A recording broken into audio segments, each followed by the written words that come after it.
How you doing, guys? Welcome to the epic story of tomorrow channel. I'm just going to talk about two quick things quickly. Firstly, the Paddy Collins fight.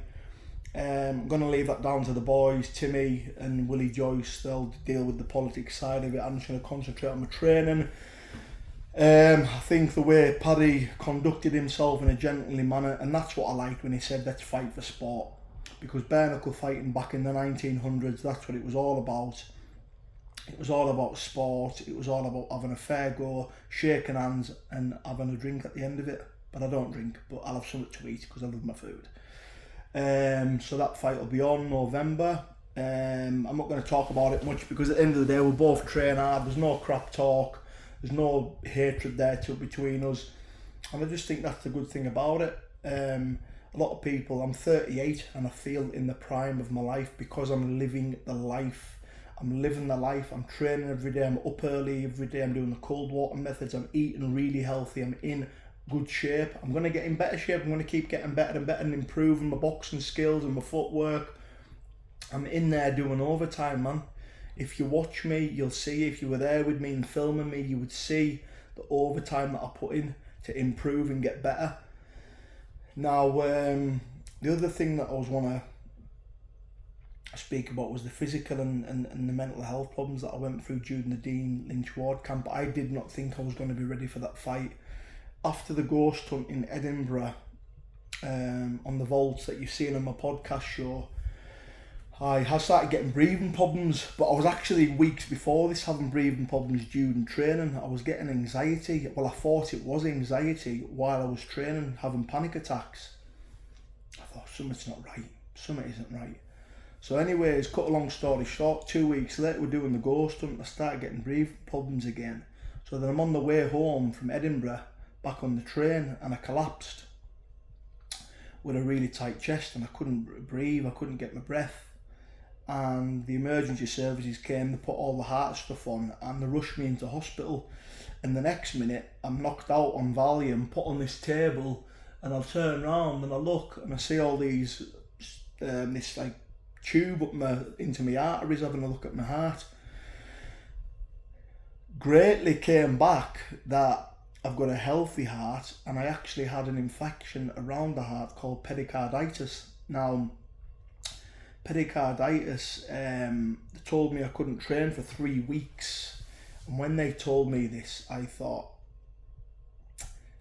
I'm not going to be ready for this fight. I'm not going to be ready.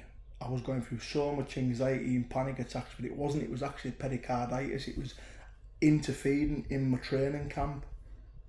So anyways, I took it really easy for 3 weeks and I thought, I'm not going to be ready, I'm not training intense enough. Cut the long story short, then I started getting into a really dark place, contemplated committing suicide, and then ended up being sectioned and put into Carsview in Dundee. I was in there for 5 days. This is going to sound stupid, but it was the best thing that could have ever happened to me, because when I spoke to people in there, I seen how bad their lives were, I seen how bad their mental healths were, and it actually made me think, you know what, there's a lot more worse people than me.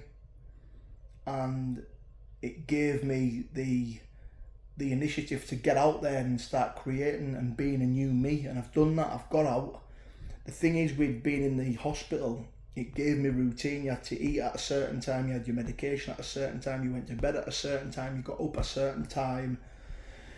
And I've actually brought that out into this life, into the real world, and it's worked. And the last 3 weeks of before the Dean fight, when I got out of hospital, I trained like an absolute Trojan, and I have ever since, and I've not stopped. I had 1 day off after the Dean fight and I've not stopped, and I've continued, and I just feel tip top. I'm on the right medications, seeing my mental health team, and I just feel like I'm top of the world at the minute. And you know what, I always felt an emptiness for years in my life, and I'm not just yet, but I'm starting to think, was it contentment all along that I was looking for, just to be content? Not money, not materialistic things, just to be able to wake up in the morning and be happy and go to the gym and smile and walk around and think, I like this life. Never had that before. But yeah, let's just cut a long story short with that.